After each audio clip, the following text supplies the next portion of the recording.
तो वादे के अनुसार फिर से लाइव आ गए हैं और अब उम्मीद करते हैं कि बिल्कुल सही आवाज़ और सही वीडियो चलेगी।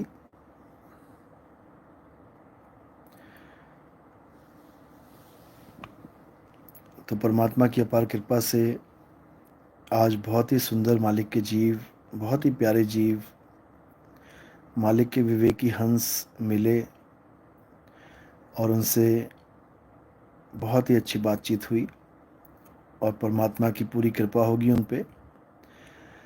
अगर उनके जीवन में नितिन दास आ गया है तो इसका मतलब अब उनके जीवन के वो पल शुरू होने वाले हैं जिसके लिए उन्होंने जन्मों जन्म इंतज़ार किया है। भक्ति तो वो आज कर रहे हैं, ऐसी कोई दिक्कत नहीं है, भक्ति में तो लीन है, लेकिन अब उनको सतभक्ति मिलेगी। अब वो भक्ति मिलेगी जिससे उनकी मुक्ति होगी।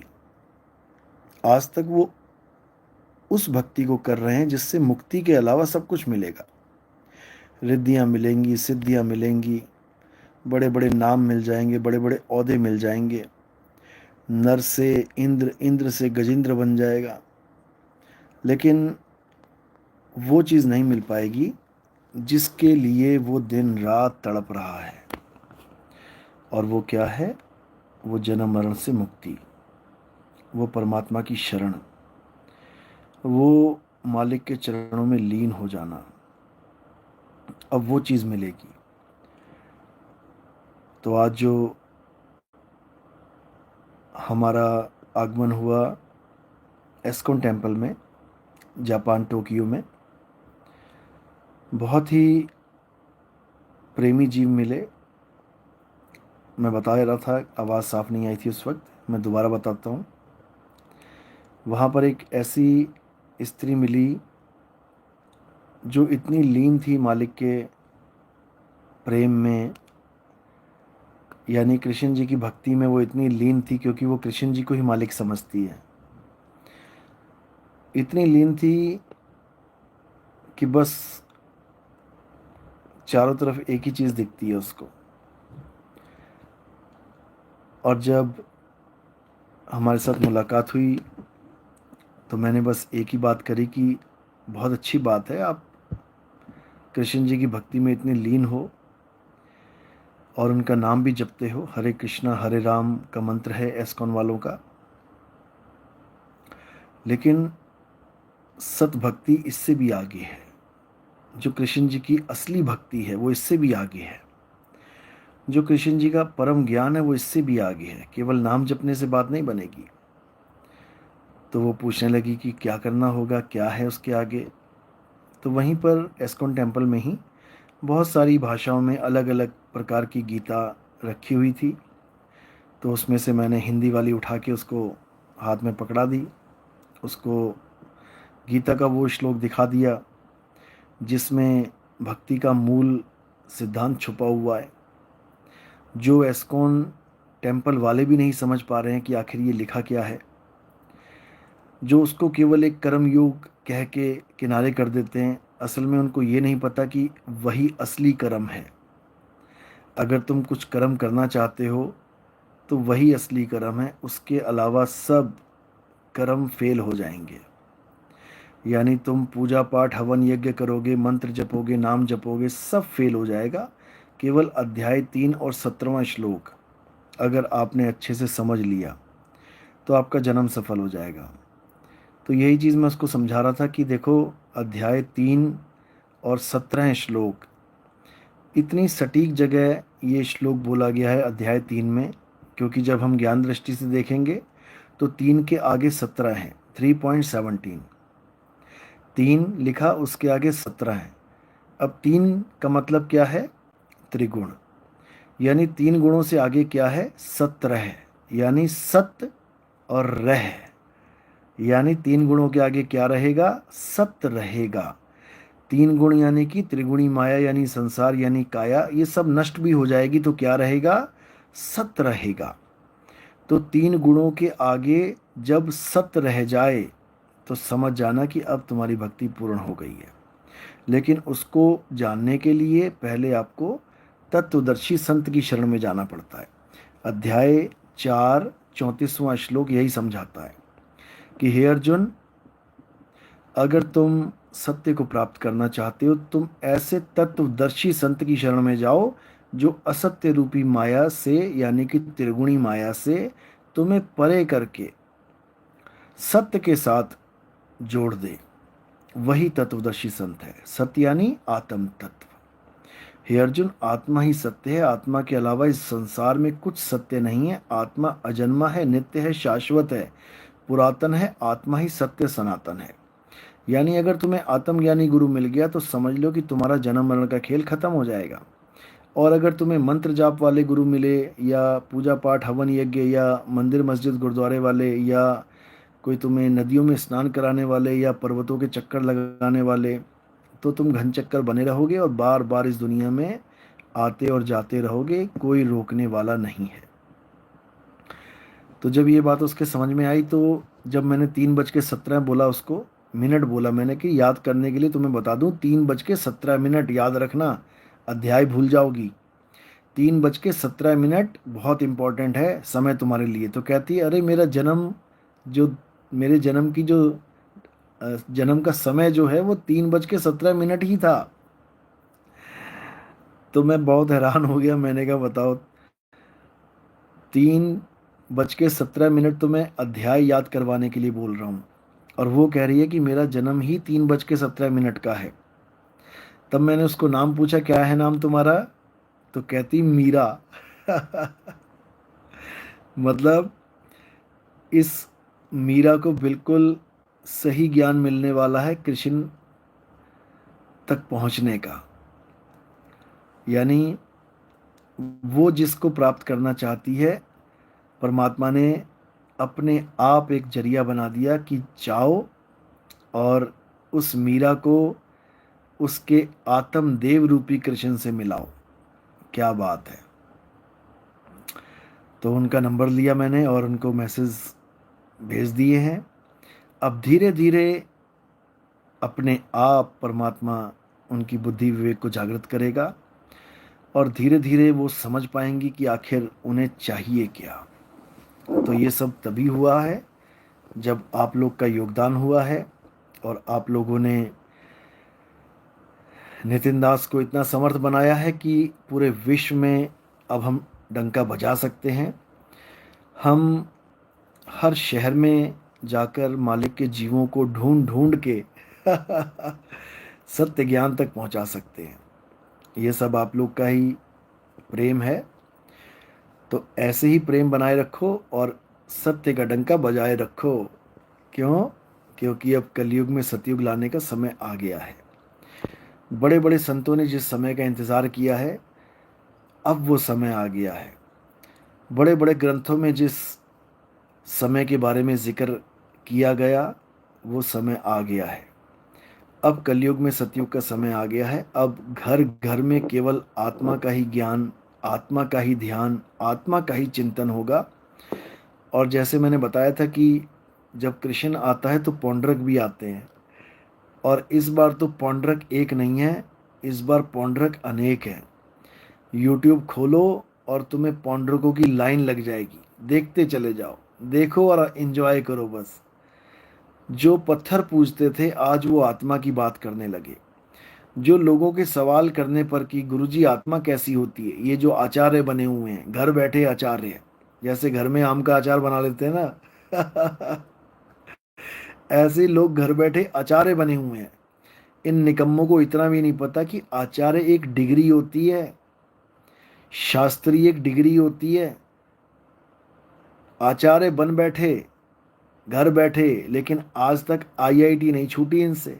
कहीं भी इंट्रोडक्शन देते हैं तो कहते हैं आई एम IITN। बताओ, अरे या तो आचार्य बन जाए या IITN बन जाए यार, एक जगह तो टिक जा। दो किश्तियों में सवार होगा, डूब जाएगा।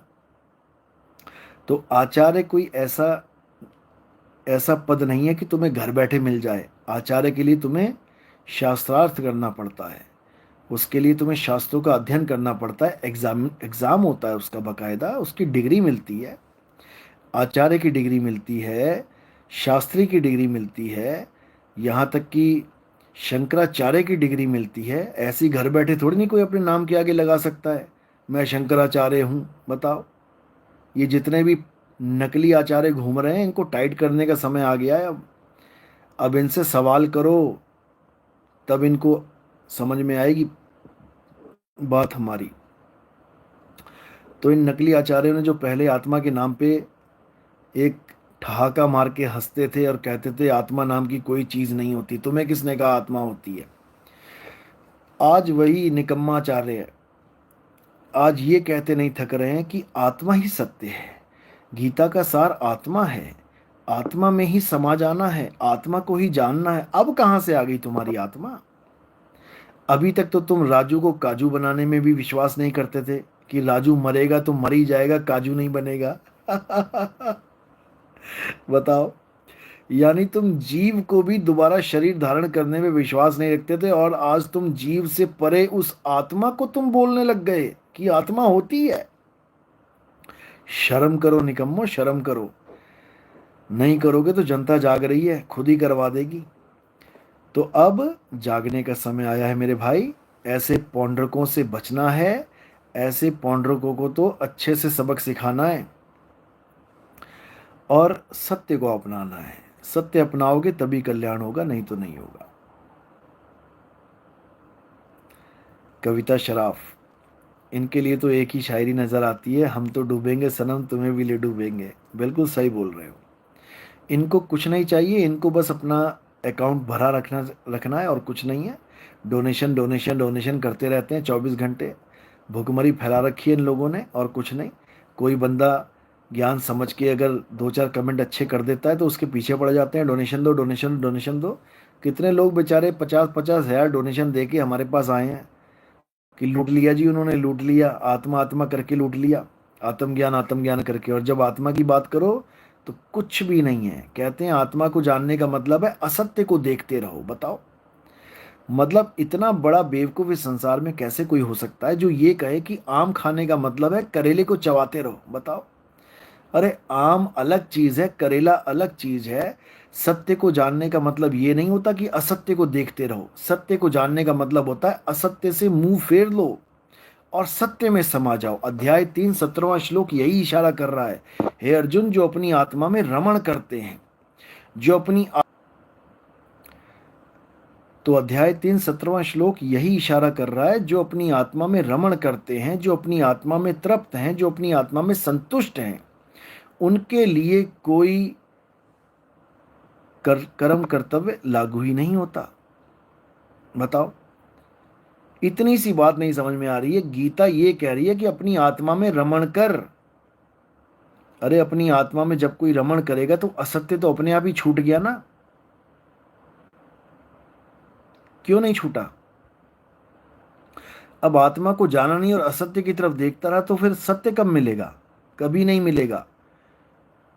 सूरज पूरब की तरफ है और तुम पश्चिम की तरफ देखोगे तो तुम्हें सूरज कब दिखेगा? अरे पश्चिम से नजर घुमा, पश्चिम को छोड़, जाने दे और अपनी नजर को यू टर्न दे के पूरब की तरफ कर, तब सत्य मिलेगा, ऐसे नहीं मिलेगा। तो इसलिए मेरे भाई, ऐसे निकम्माचार्यों से सावधान रहो। ये तुम्हारा जीवन बर्बाद करने में कोई कसर नहीं छोड़ेंगे, कोई कसर। इतना समझ लो।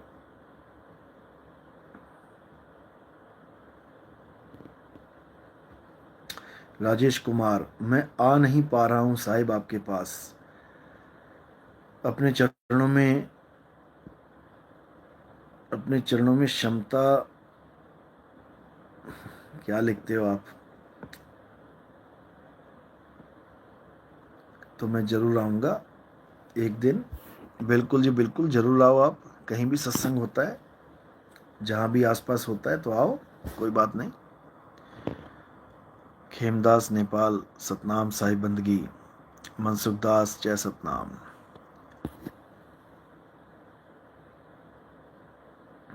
मुनिंद्र, मेरी माता जी की तरफ से देवरिया से साहिब बंदगी सतनाम साहिब जी, जय सतनाम। जयंत महंत, गुरुजी आकाश तत्व ही मन है क्या कि अलग है? सतनाम, ऐसे गहन सवाल मत पूछा करो भाई, बहुत पौंडरक बैठे हैं, ऐसे ज्ञान चुराते हैं, उसके बाद ज्ञानी बन के ज्ञान देते हैं लोगों को। श्रवण कुमार, साहिब बंदगी सतनाम। मंजुला आचार्य, उम्मीद है कि आपका ये सरनेम होगा आचार्य। घर बैठे वाला आचार्य नहीं होगा ये। जय सतनाम, मैं बहुत खुश रहने लगा हूँ आपकी दया से। बहुत अच्छी बात है, जब आत्मा का ज्ञान समझ में आ जाता है तो खुशी के अलावा और कोई चीज़ ही नहीं बचती जीवन में। महिपाल सिंह, साहिब बंदगी सतनाम। जय सतनाम। विजय सोलंकी, जय सतनाम। गोरखदास, गोरखपुर, सतनाम सतनाम। उषा कुमारी, साहिब बंदगी सतनाम। मिस्टर विजय, जय सतनाम। कुणाल, सतनाम। हेमंत भाई, जाम जोधपुर, जय सतनाम, जय सतनाम। जीवन दास, बिहार, दरभंगा, जय सतनाम। अशोक कुमार, जय बंदी छोड़ की। सबीना बेगम, सतनाम, साहिब बंदगी। महिपाल सिंह, जय सतनाम। मनसुख दास, संदीप, सतनाम। सतगुरु, सतनाम।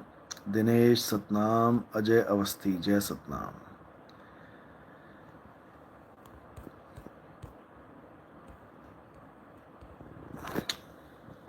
आज कोई सवाल आया था मेरे पास, उसका भी मैं जिक्र कर ही देता हूँ जब आ ही गए हैं लाइव। तो सवाल ये था कि कई लोग ये भ्रमित कर रहे हैं लोगों को आजकल कि हम हैं शबद शबद हम माही, हमसे भिन्न और कछु नाही। ये जो वाणी है, ये कबीर साहब ने केवल अपने लिए बोली।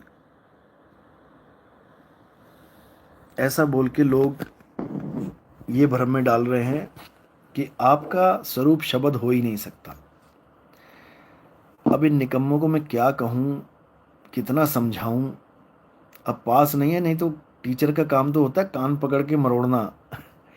जो निकम्मे होते हैं ना, उनको अलग से टीचर समझाता है, स्पेशल डोज दे के। इनको कितनी बार समझाऊं कि कबीर साहब ने हमेशा जो भी वाणी बोली है वो हमारे लिए ही बोली है।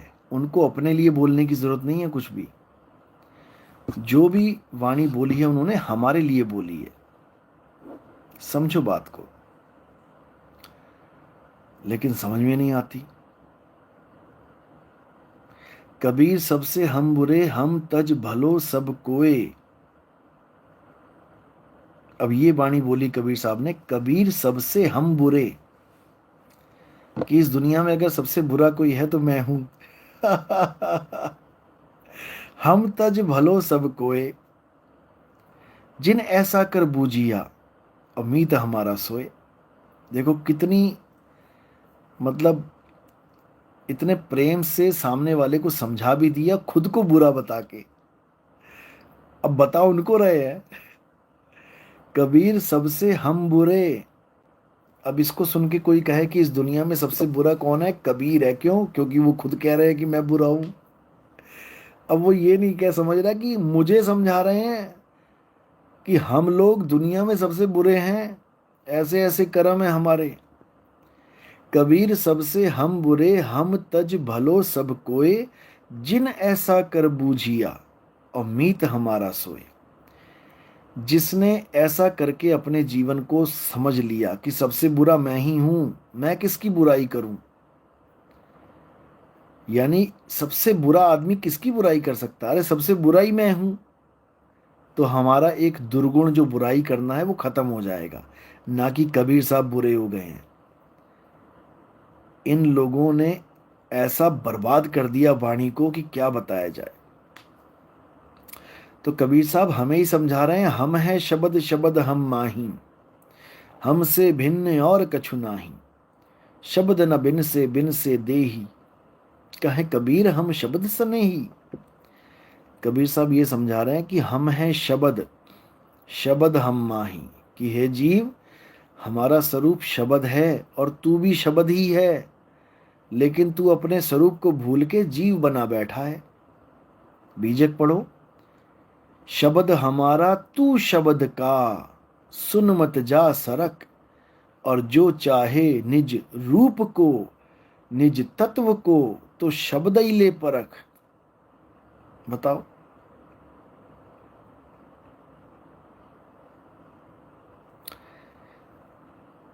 अब ये गाजीपुर की बात कर रहा हूं मैं, गाजीपुर वाले की। गांजा ज्यादा पीने लग गया वो, असल में लगता है चढ़ावा ज्यादा चढ़ने लग गया ना, पहले डोज कम लेता था अब ज्यादा लेने लग गया है। इस मूर्खानंद को कोई ये समझा दे कि गुरु जो होता है, गुरु का कार्य क्या होता है, शब्द गुरु का कार्य क्या होता है, ये समझ ले। शब्द गुरु का कार्य क्या होता है? जीव को पीव बनाना, ये शब्द गुरु का कार्य है। इसीलिए बोला गुरु को कीजिए दंडवत और कोटि कोटि प्रणाम, और कीट न जाने भृंग को गुरु कर ले आप समान। अरे जब हमारा गुरु शब्द गुरु है तो मेरे भाई चेले को वो अपने समान बना लेगा। ये क्यों नहीं समझ में आ रहा? ये इसलिए समझ में नहीं आ रहा क्योंकि इसको अभी पूरा गुरु मिला ही नहीं है। इसको मिल गया वो मूर्ति पूजने वाला गुरु। इसकी मैं वीडियोस देखता हूं, कई जगह देखा मैंने, ये आरती करता है फोटो की। कबीर साहब, वो जो दाढ़ी मूछों वाले बूढ़े कबीर साहब बैठे हुए हैं, ये उनकी आरती करता है फोटो की, और सोचता है कि मैं कबीर साहब की आरती कर रहा हूं। अब इसको अगर सतगुरु मिला होता और वो ये समझा देता कि बेटा ये जड़ वस्तु है, ये कागज कैलेंडर है, ये प्रिंटर से फोटो रंग लगा लगा के इस पे प्रिंटिंग करके भेज दिया फोटो, ये फोटो है, नकली फोटो है, ये कबीर साहब नहीं है।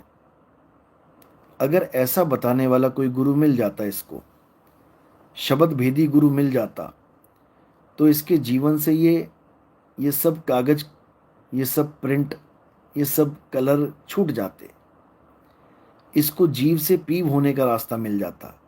लेकिन ये जीव से पीव तो कभी हो ना पाया, बल्कि अमर होके, यानी जीव अमर है, अमर होके कागज की फोटो की पूजा करने लग गया। बताओ। उस फोटो की पूजा कर रहा है जिसको उठा उठा के ये खुद साफ करता है।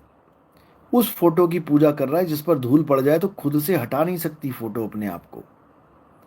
ये उसको भगवान मान बैठा है। ऐसे निकम्मों को कबीरपंथ से बाहर कर देना चाहिए, इनको धक्के मार के निकालना चाहिए। ये कबीरपंथ को बर्बाद कर दिया इन लोगों ने। इनको दोबारा से किसी पंडित जी के पास ज्ञान दिलवाना चाहिए, लो लेवल ज्ञान, राम राम जपे, कृष्ण कृष्ण जपे।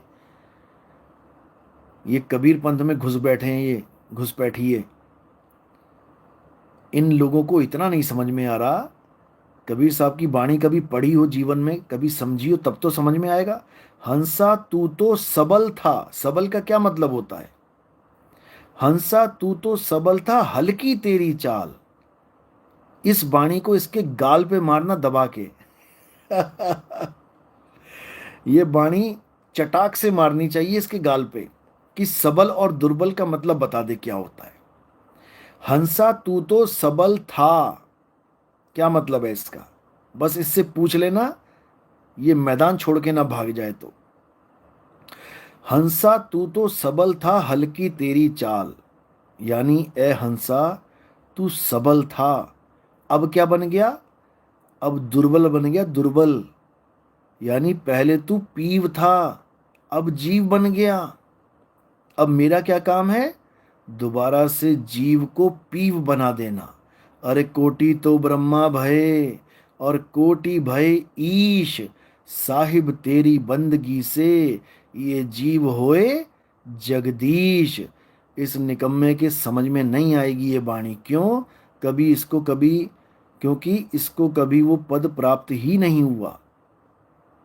अगर इसको ये प्राप्त हो जाता तो ये पत्थरों में, ये कैलेंडरों में, ये कबीर साहब की फोटो में मगजमारी ना कर रहा होता, ये उसकी आरती करवा करवा के जो पैसा फोटो पे चढ़ता है ये उसको जेब में ना रख रहा होता, ये आरती कबीर साहब की करवाता है फोटो की, और जो पैसा चढ़ता है वो जेब में रख के ले जाता है। बता, अरे तेरे लिए चढ़ाया क्या पैसा?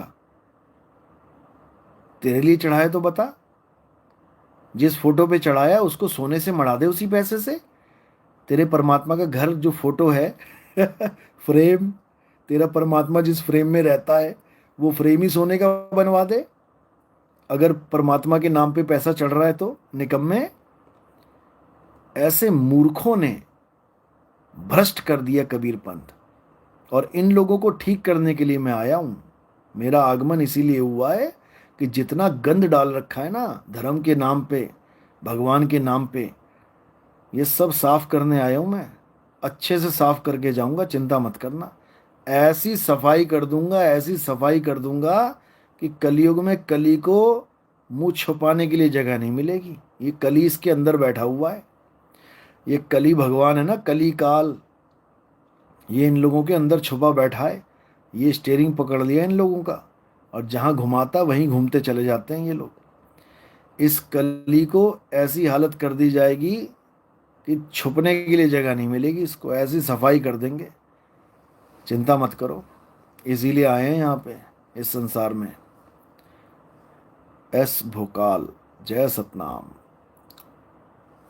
मोहम्मद नबी साहिब बंदगी सतनाम, मुकेश सोलंकी जय सतनाम, गुरु शरणम जय सतनाम, रोशन लाल जय बंदी छोड़ की, महल दास सतगुरु जी के पावन चरणों में दास का कोटि कोटि दंडवत प्रणाम। सतनाम सतनाम।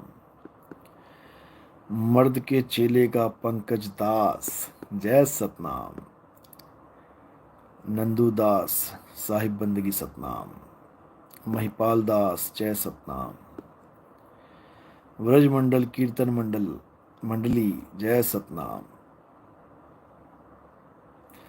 गुरुजी, सब घट राम है तो क्या मूर्ति में भावना नहीं रख सकते? सब घट को पहले समझ लो भाई, घट क्या होता है। घट मतलब होता है आत्म घट। हर आत्मा में परमात्मा विराजमान है, पत्थर में परमात्मा विराजमान नहीं है।